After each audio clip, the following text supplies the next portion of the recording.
Le grand dialogue. Le grand dialogue de l'émission de débat du studio Tamani sur votre radio. Le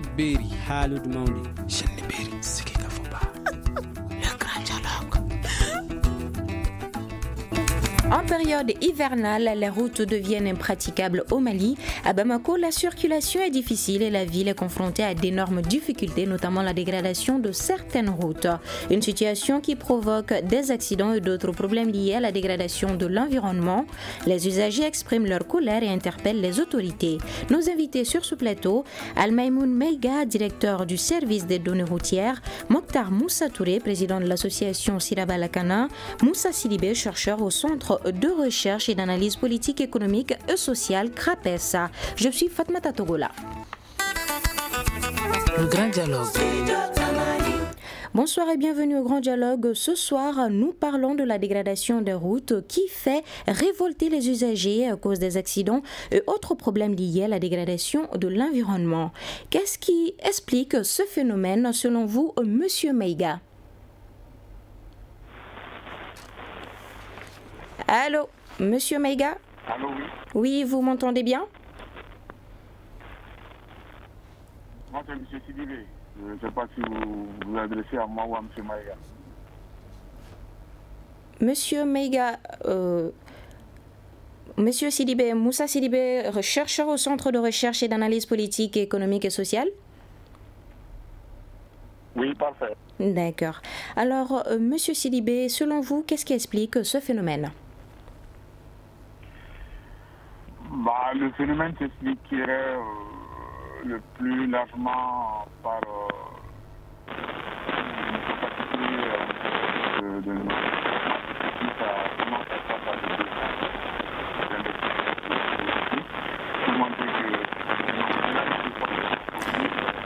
Monsieur Sidibé, nous allons revenir à vous. Apparemment, le réseau ne passe pas bien. Alors, Monsieur Touré, selon vous, qu'est-ce qui explique ce phénomène? Merci. Je remercie d'abord le studio Tamani de nous avoir offert leur plateau pour que nous puissions nous exprimer en matière de sécurité routière. Et les accidents sont devenus des casse-têtes pour tous les Maliens et particulièrement c'est la jeunesse qui est concernée par ce phénomène et c'est dû carrément à ce manque de civisme, manque de courtoisie et c'est ce qui provoque cette indiscipline-là.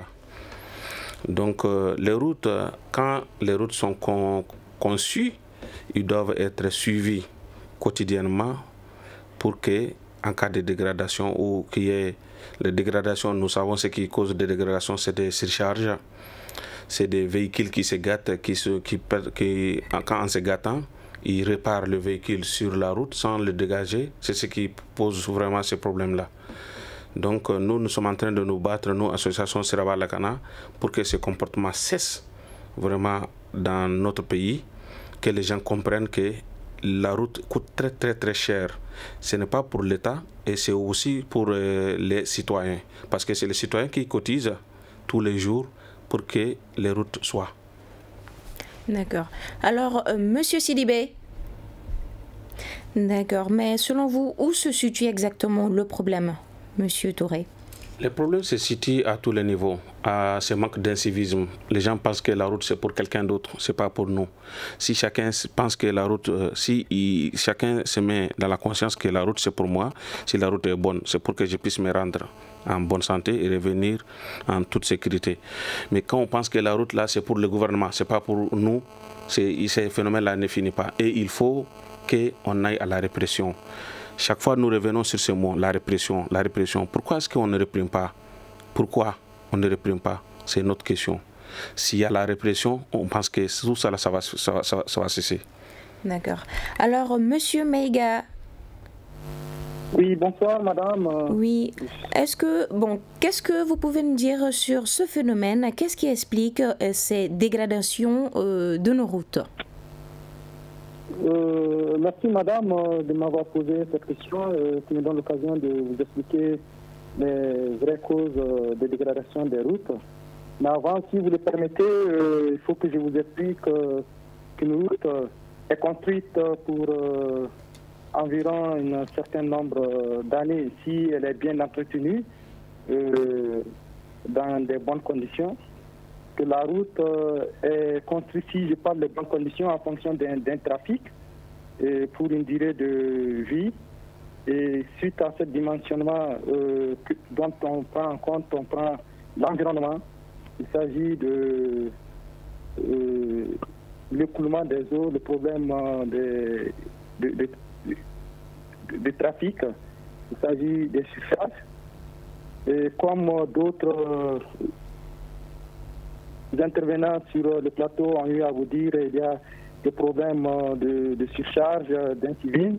Nous avons pour le cas particulier du Mali, surtout l'occupation anarchique de l'emprise de la voie. Et la voie ne se limite pas seulement à la route, mais il y a les caniveaux, plus particulièrement à Bamako, où vous voyez partout où il y a des caniveaux, les gens se permettent soit de faire des dalles pour fermer et qui font des obstructions et l'eau ne coule pas comme ça doit se faire. Et ce qui explique le problème de dégradation, surtout en période hivernale. À cela s'ajoute le déversement des ordures par la population. Là aussi, c'est un problème d'incivisme. Il y a, c'est vrai, une loi qui normalement doit permettre de réprimer que ce soit ceux qui construisent des dalles ou ceux qui déversent des ordures. Mais est-ce que cette loi, elle est respectée, elle est bien appliquée? Cette loi, en fait, elle est appliquée, mais malheureusement, à un certain niveau, le problème se pose parce qu'il s'agit de questions de maître de l'ouvrage. Les routes que vous voyez à Bamako, le tout ne relève pas directement de la direction nationale des routes. Il y a des routes qui relèvent des communes qui sont normalement les maîtres de l'ouvrage. Il y a eu une classification en 2008, suivant aussi une loi qui classe certaines routes, c'est-à-dire l'ensemble du réseau routier du Mali est classé en route nationale. Là, ça relève de l'État. Les routes régionales, ça doit relever des régions, les routes locales des cercles et des routes communales des communes. Et chacun, normalement, doit pouvoir gérer son réseau. D'accord. Alors, Monsieur Sidibé. Oui, je suis là. Oui. Alors, selon vous, où se situe exactement le problème concernant ce phénomène? Je pense que le problème se situe à plusieurs niveaux. Au niveau national, d'abord, il faut parler quand même d'au-delà des efforts qui ont été fournis dernièrement par le gouvernement successif. Il y a quand même un besoin énorme qui est là, qui n'est pas totalement satisfait par les investissements qui sont faits sur les routes. Je reviens là-dessus, effectivement, l'autre intervenant, M. Maïga, disait qu'il y a une question de trafic. Le fait que le trafic n'est pas aussi développé a pour conséquence une certaine concentration du trafic sur le fait que le réseau ne soit pas développé, ce qui fait qu'il y a une concentration du trafic sur le peu de nombre de routes qui existent, ce qui joue forcément sur l'état de nos routes, y compris bien sûr que les différents acteurs, que ce soit au niveau national, au niveau régional, au niveau local et au niveau communal, ne prennent pas complètement leur responsabilité quant à l'entretien des routes. Quand on voit souvent la route, tout le monde a tendance à penser que l'entretien relève complètement du niveau national au niveau du ministère des Transports. Alors qu'avec la classification qui a été faite par la loi, les entretiens doivent relever souvent de certains niveaux de responsabilité, que ce soit au niveau communal ou au niveau local. Et tous ces responsables ne faisant pas forcément face à leurs responsabilités quant à l'entretien des routes, et forcément nous nous retrouvons avec un tel réseau. Et il va falloir d'abord que la loi qui est votée soit complètement appliquée avec une autorité administrative indépendante qui veille de manière très stricte au respect des lois par rapport à l'entretien des routes et à la responsabilité de chaque responsable au niveau local, au niveau communal, au niveau national et au niveau régional. Voilà ce qui est vraiment la base de la vétusté de nos routes aujourd'hui. Ok, Monsieur Sidibé.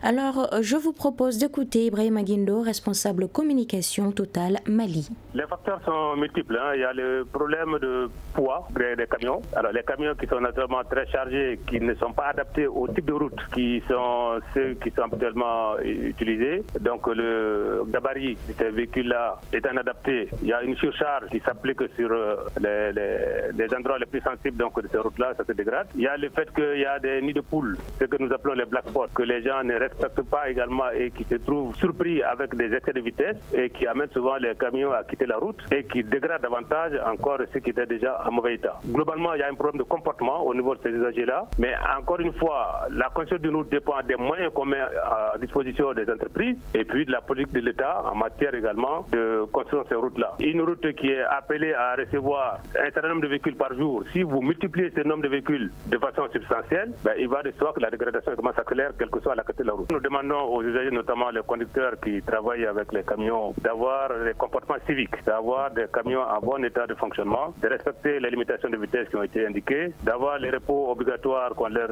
indique après 2 heures de conduite, de respecter les limitations de vitesse. Alors, Monsieur Maïga, certains accusent les gros porteurs, surtout concernant l'axe Bamako-Koulikoro, concernant la dégradation des routes. Et selon vous, est-ce que c'est l'une des causes principales de cette dégradation? D'avis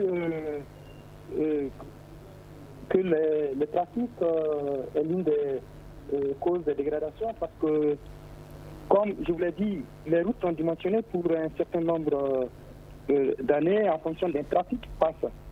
Et quand on parle de trafic, il s'agit du nombre d'essieux, c'est-à-dire le nombre de roues qui passent sur une route pour un nombre pendant plusieurs fois.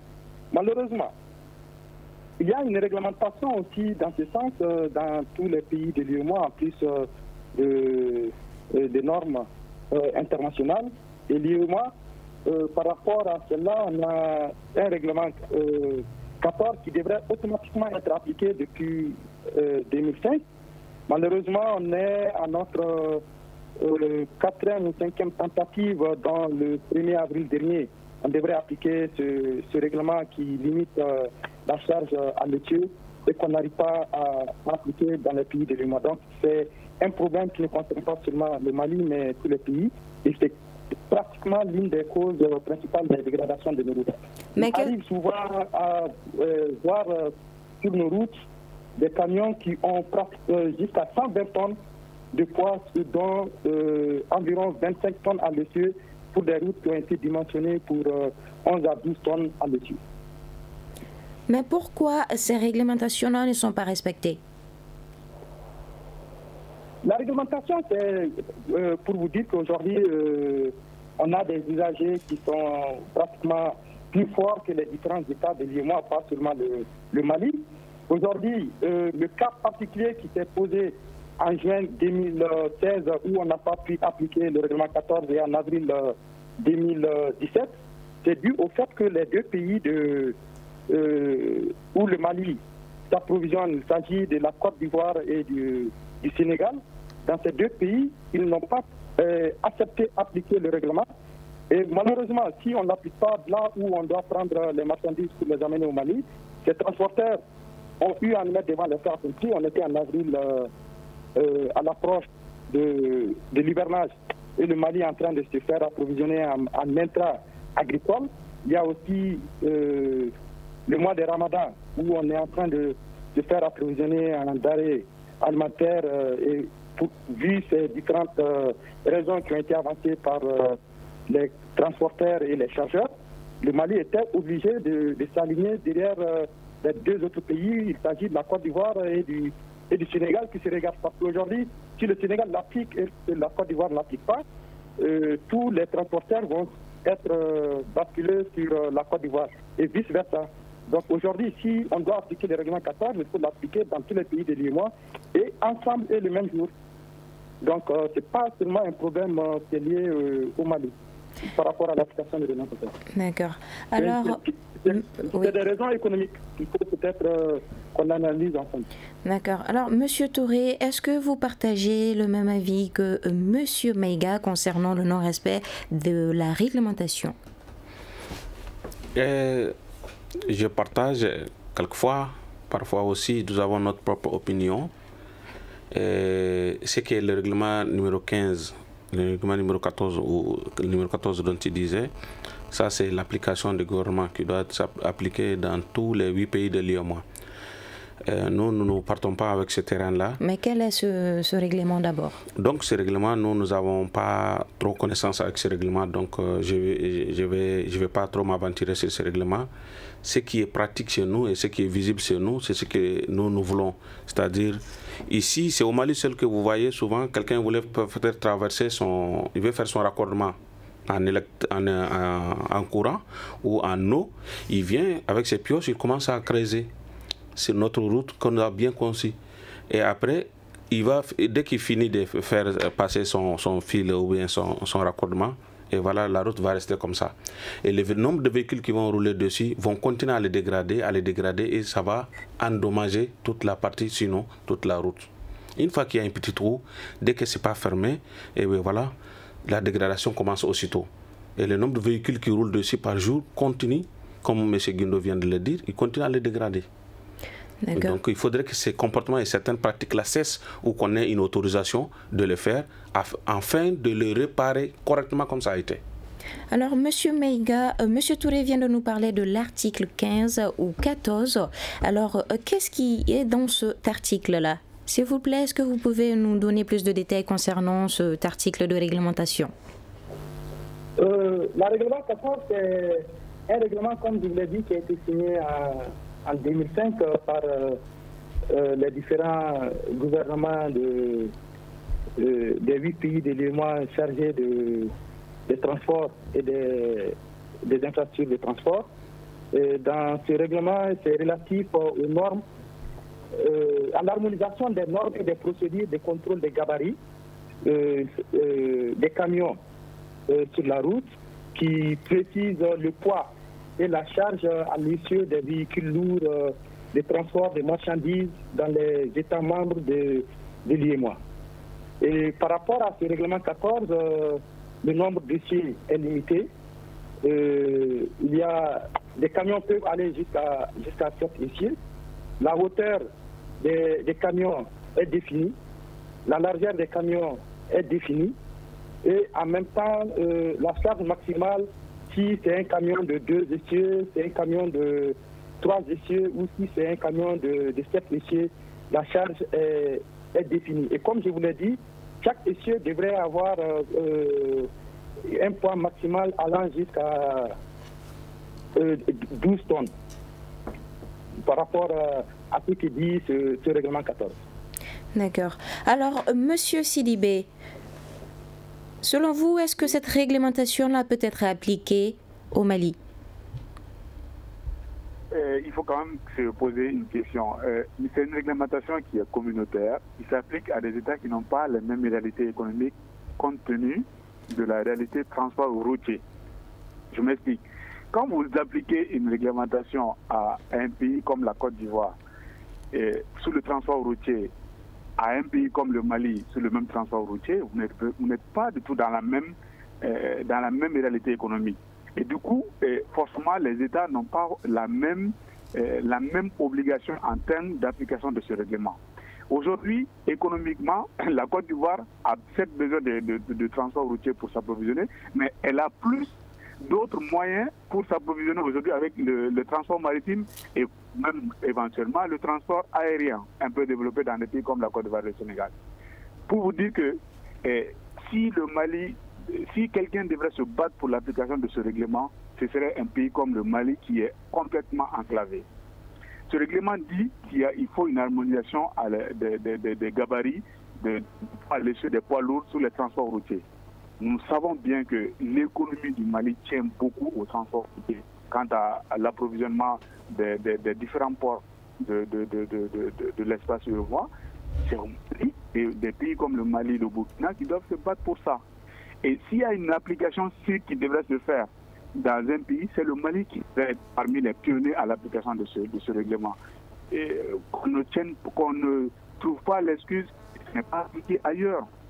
Nous, notre économie repose beaucoup sur le transport routier. S'il y a quelqu'un qui doit se l'application de ce règlement, c'est nous. Premier aspect. Second aspect, on se bat souvent pour les règlements chez nous. Mais il y a quand même une autre réalité chez nous qui est existante avant même la mise en place de ces règlements. C'est que nous avons une réalité qui est due au fait que nous n'avons pas un système de financement assez adéquat de nos routes. C'est quoi? C'est que c'est tout dernièrement qu'on a mis en place les péages pour pouvoir financer les investissements sur routiers. Pourquoi nous ne développons pas ce système sur les grands axes routiers de notre pays pour que le pays puisse se doter de vrais fonds? Après, on pourra parler de la gestion de ce fonds quant aux investissements et de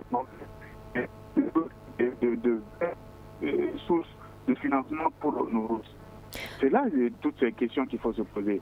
La réglementation, elle est là, il faut l'appliquer et nous devrons être les pionniers à l'appliquer parce qu'il y va de l'état de nos routes, il y va de l'état de notre économie parce que nous, notre économie tient beaucoup au transport routier. Mais Monsieur Sidibé, vous venez de parler de fonds tout de suite. Mais au Mali, pourquoi la plupart des routes se dégradent quelques années ou même quelques mois après leur construction?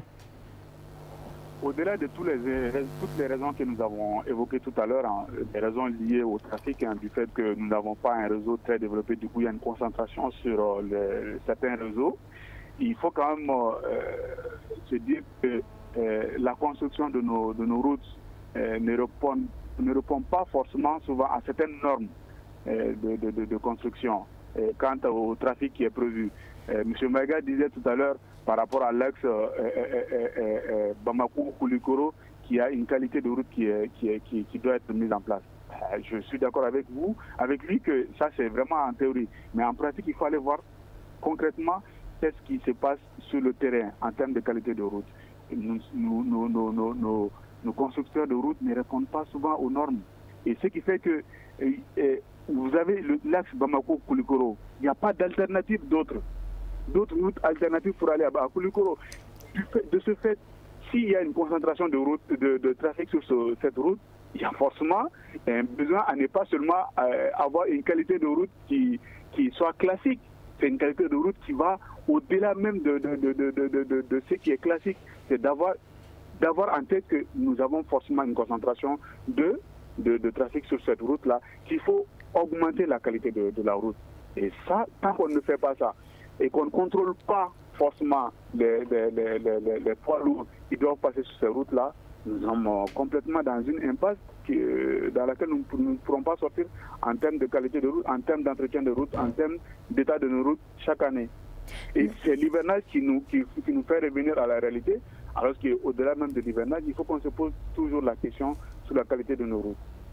Alors, Monsieur Maïga, Monsieur Sidibé vient de parler tout de suite de la qualité des constructeurs, des matériaux qui sont prévus pour la construction des routes. Selon vous, est-ce que la question qu'on doit se poser également, c'est est-ce que les matériels fournis pour les travaux de construction ou de réhabilitation de ces routes-là sont de bonne qualité? Merci madame. Il me semble que monsieur Sidibé n'est pas au Mali ou que ça lui fait des mois où il ne part pas à Koulikoro. Je l'invite quand même à fournir un peu d'effort pour aller faire un tour à Koulikoro. Il verrait l'entreprise qui est en train de réaliser les travaux. Il verrait les types de matériaux qu'on est en train de mettre en œuvre à Koulikoro. Le cas particulier de la route Bamako-Koulikoro, nous avons pris en compte le trafic. Ce n'est pas une route comme les routes ordinaires qu'on a construites ailleurs. C'est une route qui prend en compte le dimensionnement du trafic. Mais je dis que nous ne prenons pas en compte le trafic supplémentaire dû à la surcharge des transporteurs, mais le trafic qui peut être induit quand il y a le développement de la zone. Donc, on prend en compte avec des marges de surcharge.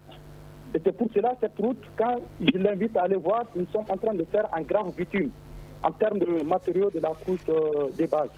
Je suis en train de parler un peu technique, mais il s'agit du bitume que nous sommes en train de faire en termes de couche de base. Et la couche de fondation est encore en grave latérité comme les routes ordinaires. Et sur cette couche de base sera mise après le bébé. Donc c'est vraiment un cas particulier au Mali qu'on est en train de faire et je l'invite à aller voir cette route. Et même pour d'autres qui sont à l'écoute, ils peuvent faire un tour à Koulikoro pour voir cette route. Alors, Monsieur Touré, vous venez d'entendre tout de suite Monsieur Maïga. Est-ce que vous partagez son avis? J'ai partagé son avis puisqu'ils sont spécialistes en construction de routes. Ils ont tous les moyens et tous les matériels pour construire des routes de qualité. Et à ce qui nous concerne, nous, Association Siraba Lakana, c'est de veiller à ce que la route soit bien et qu'elle soit pratiquée de manière bonne. Et nous sommes en train d'adhérer à un réseau qu'on appelle Tristar Coalition, la coalition des 3 étoiles. C'est un réseau mondial. Je ne sais pas si le Mali est déjà membre. Je ne sais pas pour le moment, mais nous sommes en train d'adhérer. Ce réseau, c'est une façon de... C'est un réseau qui contrôle. Quand il y a construction de routes, ils vont sur place pour contrôler. Les routes sont catégorisées à 3 étoiles. Donc nous, dès que nous allons obtenir notre visa d'entrée, nous allons commencer à faire part à tous les constructeurs de routes qui se trouvent au Mali pour que désormais, s'il y a un chantier de route, qu'on puisse être avec eux et puis fournir aussi notre expertise en matière de contrôle de qualité. Mais est-ce qu'il y a des experts en matière de contrôle de qualité, mis à part votre association que vous allez mettre sur place? D'accord. Notre association, nous ne sommes qu'une association à un niveau très limité. Mais je crois qu'il y a une entreprise de contrôle qui est au Mali, qui contrôle toutes les routes qui sont en chantier. Mais est-ce que vous allez travailler en collaboration avec eux? On a eu déjà travaillé avec eux à Sikasso sur une route longue de 42 km. Donc j'avoue qu'ils ont les moyens, ils ont la technique, ils ont aussi l'expérience en matière de contrôle. Et tout récemment, j'ai vu qu'ils ont reçu un prix de la CEDEAO en matière de qualité de travail bien fait. Mais quel est le rôle de l'autorité routière? L'autorité routière, bon, c'est ça, je ne suis pas bien placé pour répondre à cette question. Je crois que si on avait eu peut-être un de leurs, il allait plus nous expliquer. Alors, je retourne la question à M. Maïga. Quel est le rôle de l'autorité routière? Le rôle de l'autorité routière, c'est une structure qui a été créée suite à la restructuration de la Direction nationale des travaux publics en 2002 et qui est là pour la collecte des ressources pour l'entretien routier et pour financer les travaux de l'entretien routier. Comme je vous l'ai dit, moi je suis de la Direction nationale des routes. Je suis le directeur du service des données routières. C'est un service qui est lié à la Direction nationale des routes. Nous sommes les maîtres de l'ouvrage dans le cadre de l'entretien routier. Mais il y a aussi l'AGEROUTE qui est une agence de mise en œuvre des travaux d'entretien routier. Donc c'est une précision que je voulais quand même vous donner. L'autorité, c'est juste pour financer et collecter les ressources liées à l'entretien routier. Alors nous allons observer une courte pause avant de nous retrouver sur ce plateau. Une réaction, un avis, un commentaire. Réagissez sur la page Facebook de Studio Tamani et restez connectés avec nous. Studio Tamani sur les réseaux sociaux pour vous faire entendre. Ce soir, nous débattons sur la dégradation des routes. Nos invités sur ce plateau, Al-Maïmoun Meiga, directeur du service des données routières, Mokhtar Moussa Touré, président de l'association Siraba Lakana, Moussa Sidibé, chercheur au Centre de recherche et d'analyse politique, économique et sociale CRAPES. Alors, en février, il avait été dit que la somme de 215 milliards sera débloquée pour la réhabilitation de la route Sévaré-Gao-Bourem-Kidal sur 844 km. Alors, Monsieur Meiga, où en sommes-nous avec ce projet? Madame, par rapport à ce projet, je ne pourrais pas me prononcer. Comme je vous l'ai dit, je suis de la Direction nationale des routes, mais je suis directeur d'un service rattaché à la Direction nationale des routes. Il y a une autre direction qui s'occupe des travaux neufs. Mais ce que je peux vous dire concernant la route de Sévaré-Gao, nous avons un programme d'entretien routier sur cette route qui est différent des travaux de construction, sachant bien que c'est une route qui a largement dépassé le niveau d'entretien routier, mais on est obligé d'intervenir là-dessus pour maintenir le trafic. Et pour cela, cette année, nous sommes allés dans une option, compte tenu aussi de la situation sécuritaire dans la zone, à confier les travaux au génie militaire pour pouvoir intervenir sur cette route. C'est une structure de l'armée qui fait des travaux. Mais qu'est-ce que vous pouvez nous dire sur les sommes qui sont déboursées chaque année pour la construction des routes au Mali? Les sommes qui sont débloquées chaque année pour les routes, c'est pour pouvoir construire des routes. Il y a déjà des projets qui sont en fonction des différentes planifications. Dès que, en fonction des planifications, les travaux démarrent et les ressources pour pouvoir payer les prestataires. Mais est-ce que vous avez un montant pour nous qui est déboursé chaque année pour la réhabilitation de ces routes? Je peux vous donner à peu près les montants que nous avons pour l'entretien routier. Comme je vous l'ai dit, la Direction nationale, c'est une grande structure qui s'occupe de la construction des routes et de l'entretien routier. Moi, je suis du côté entretien routier. Là, je maîtrise les chiffres, mais du côté construction, je ne maîtrise pas les chiffres. Allez-y. De votre côté, donc, combien? Oui. En 2017, nous avons un montant d'environ 24 milliards et demi pour l'entretien routier de l'ensemble du réseau du Mali. De l'ensemble du réseau pour uniquement 2017? Pour uniquement 2017. Et en 2016, vous avez les chiffres? En 2016, on était autour de 32 milliards de francs CFA. D'accord. Alors, Monsieur Sidibé, qu'est-ce que vous pensez de ces chiffres déboursés chaque année pour la réhabilitation des routes du Mali? Avant de revenir à votre question, je voudrais juste apporter une certaine précision à propos de M. Maïga en disant que même si je ne suis pas au Mali, je travaille sur les... Monsieur Sidibé, nous allons revenir à vous tout de suite. Alors, Monsieur Touré, qu'est-ce que vous pensez de ces chiffres? Bon, ces chiffres, nous sommes en train d'observer.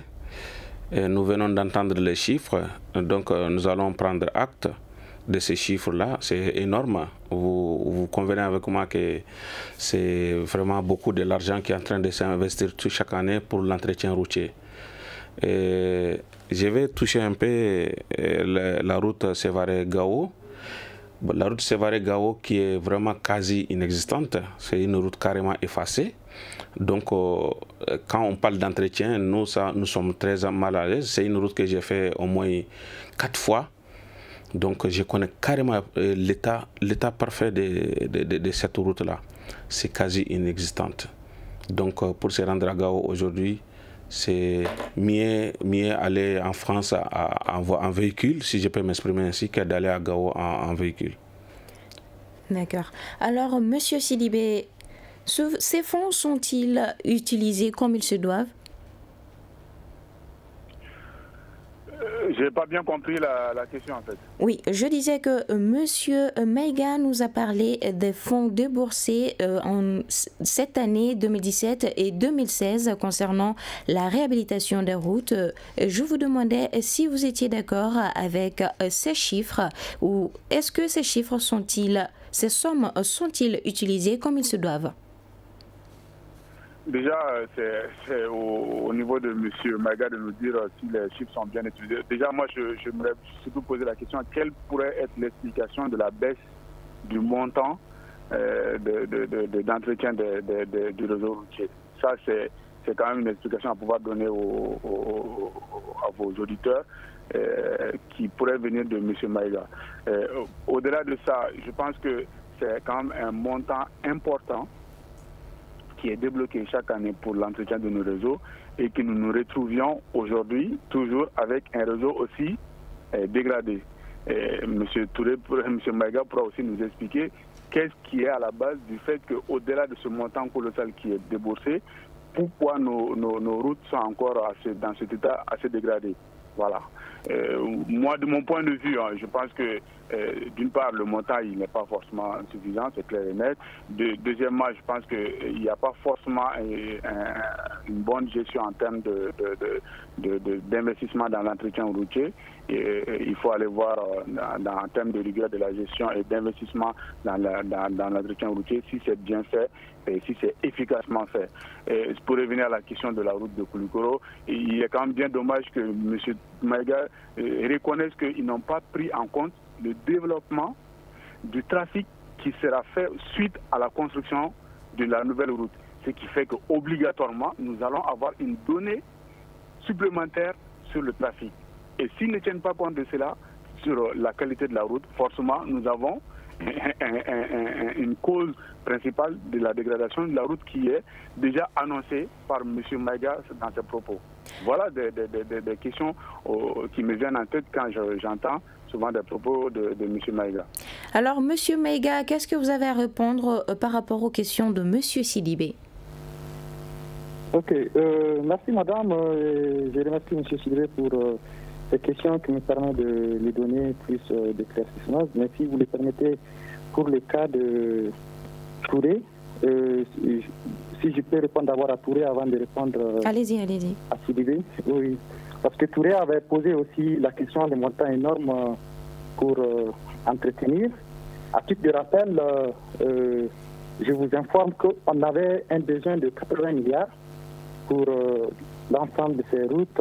Malheureusement, l'autorité n'a pu mobiliser que 24,5 milliards en termes de ressources qui seront affectées à l'entretien routier.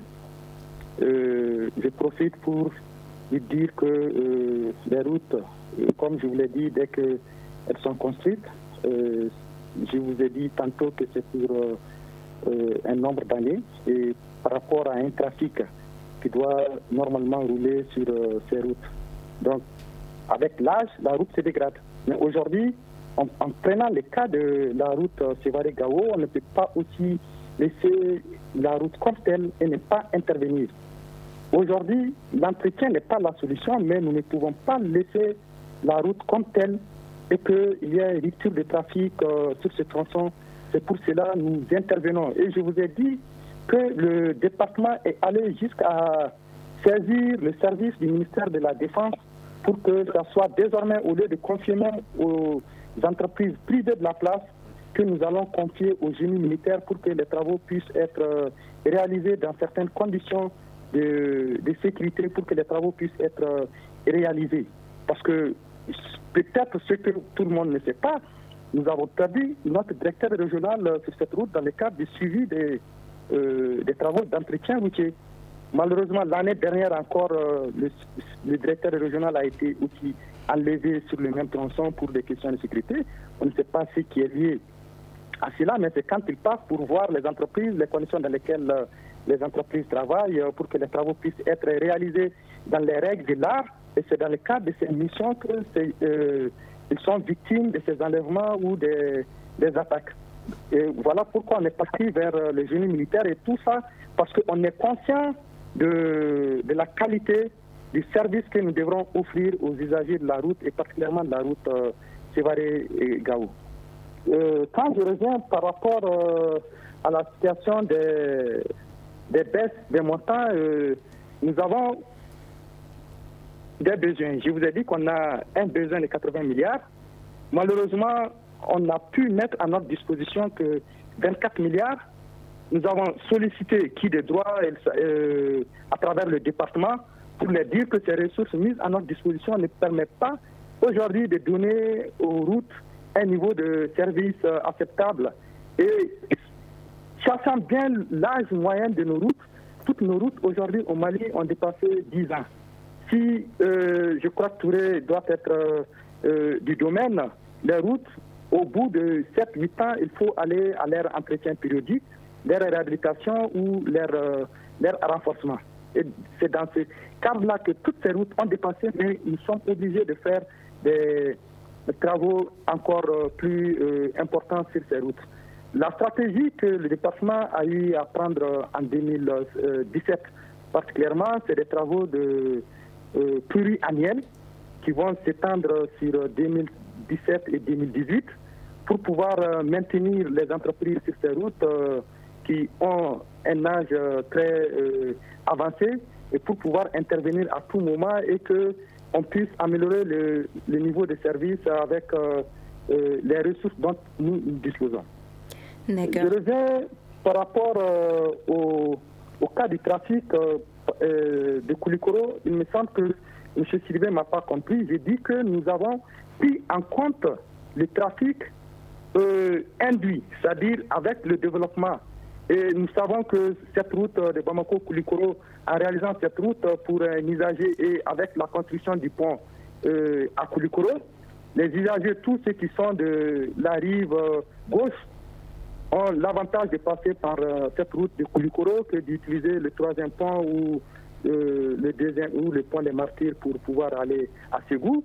Les gens qui vont après la construction de la route de Nyono jusqu'à Tombouctou, les gens qui doivent aller à Tombouctou ont intérêt à passer par Koulikoro et en passant par Banamba, Nyono pour pouvoir aller à Tombouctou. Donc ça va induire tout ce trafic, nous l'avons pris en compte. Mais je disais que le trafic que nous n'avons pas pris en compte, c'est le trafic anormal qui est dû à la surcharge. Donc ce trafic, nous prenons, c'est vrai que j'ai dit que la charge à l'essieu c'est 12%, mais en faisant les dimensionnements, on part jusqu'à 15 tonnes. Mais aujourd'hui, le trafic qu'on trouve au niveau de nos statistiques, il y a certains usagers qui ont jusqu'à 20-25 tonnes à l'essieu. Et qui n'est vraiment pas normal. On ne peut pas aujourd'hui dimensionner les routes en allant jusqu'à 25 tonnes à l'essieu. D'accord, monsieur. Pays du monde, on peut prendre ça en compte.